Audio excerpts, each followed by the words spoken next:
This is Optimal Finance Daily, episode 538, How to Talk to Your Partner About Money, the Definitive Script, by Ramit Sethi of IWillTeachYouToBeRich.com. And I am Dan. Welcome to another edition of the show where I read to you from some of the best personal finance blogs on the planet. And I'm going to keep the intro nice and short for you today, so let's get right to Ramit's post as we optimize your life. How to Talk to Your Partner About Money, the Definitive Script, by Ramit Sethi of IWillTeachYouToBeRich.com. Here's the definitive script on how to talk to your partner about money without nagging or making them feel defensive. I've included the exact word-for-word phrases to use, along with the exact information you need. Use this when you're getting married, moving in with your partner, or getting serious about money. Bonus, notice the psychological strategies being employed in this script. Remember how painful those define the relationship conversations were back in college? Now imagine you have to sit down and talk about money while wishing you could use the sweat from your forehead to drown yourself. Sure, you and your boyfriend or girlfriend might have had an occasional chat about money, but when you're getting serious, whether you're recently engaged or moving in together or just at a point where your decisions start to really affect each other, it's important to spend some time talking about your money and your financial goals. Talking about money with your partner might sound painful, but I promise you it doesn't have to be awkward. As corny as it sounds, it can actually bring you closer together if you know what to ask and stay calm. And if your girlfriend or boyfriend isn't a nut job with $300,000 in credit card debt. The specific tactics aren't as important as your attitude going in. The key is to start by asking their advice. Yes, even if you don't need it. Bring the topic up lightly. Hey, I've been trying to learn about money lately. What do you think about investing versus saving? If you don't get an answer, try this. Okay, hey, I have another question. What do you think about my spending? Is there anything you think I should change? I guarantee you they'll have an opinion on that, and although you're sacrificing yourself, at least it'll get the conversation started. After a few days, ask for their financial advice again. What do you think? Should I pay off my credit card or my student debt? Of course, you already know the answer from page 220. Then, a few days later, tell them you've been doing some more research. I picked up a book on personal finance and it had some really interesting stuff in it, you can say. What do you think about talking about our money together? It is optional to add something like, the book is by an amazing, weird, gracious author named Ramit Sethi, and I visit his website every day. When you sit down to talk, once again, start by asking your partner's opinions. I know you use cash to pay for everything, but this guy says we should use credit cards to build our credit and track spending. What do you think?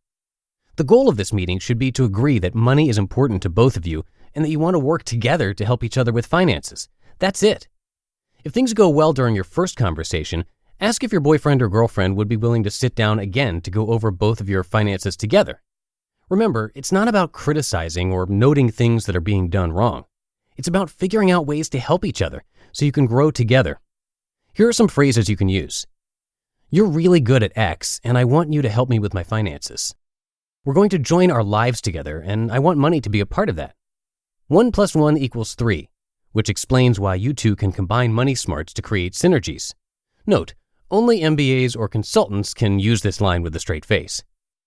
The big meeting. This is the big day when you both lay bare all your finances and work through them together. But remember, it's not really such a dramatic step since you've been slowly working toward this for weeks. It should take about 4 or 5 hours to prepare for this meeting. You'll each want to bring the following: a list of your accounts and the amount in each, a list of debts and what the interest rates are in monthly expenses. See page 104 for details. Your total income, any money that is owed to you, and a list of short-term and long-term financial goals. When you sit down, put the paper aside and start by talking about goals. From a financial perspective, what do you want? What kind of lifestyle do you expect? What about vacations in the next year? Does either of you need to support your parents? Then look at your monthly spending. This will be a sensitive conversation because nobody wants to be judged. But remember, keep an open mind. Show yours first. Ask, what do you think I could be doing better? And then it's your partner's turn. Spend some time talking about your attitudes toward money. How do you treat money? Do you spend more than you make? Why? How did your parents talk about money? One of my friends has horrible money management skills, which is confusing because she's so disciplined and smart. After years of knowing her, one day she told me that her dad had declared bankruptcy twice, which helped me understand the irrational way she approached money. The most important goal of this conversation is to set up a plan to manage your money, including your credit cards, bank accounts, budget, and investment accounts. Essentially, you want to work through this book with your partner. Your immediate goal should be to set up a few short and long-term savings goals, such as a year-end trip and or something a little more major like buying a car or putting a down payment on a house. At this point, it's probably better not to run through all the numbers for a really large purchase because it can get overwhelming. Just set up a savings goal or two and set up an automatic monthly transfer for each of you. Longer term, you and your girlfriend or boyfriend should work together to get on the same page with your money attitudes. When you set a goal together, like we're going to save enough to put a $30,000 down payment on a house, you'll both be able to commit to working toward it. You just listened to the post titled How to Talk to Your Partner About Money, the Definitive Script by Ramit Sethi of IWillTeachYouToBeRich.com.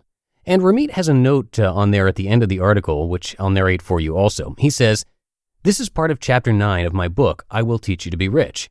Notice how this isn't some abstract advice. It's the exact steps to take so you don't spend the next 30 years nagging each other about money.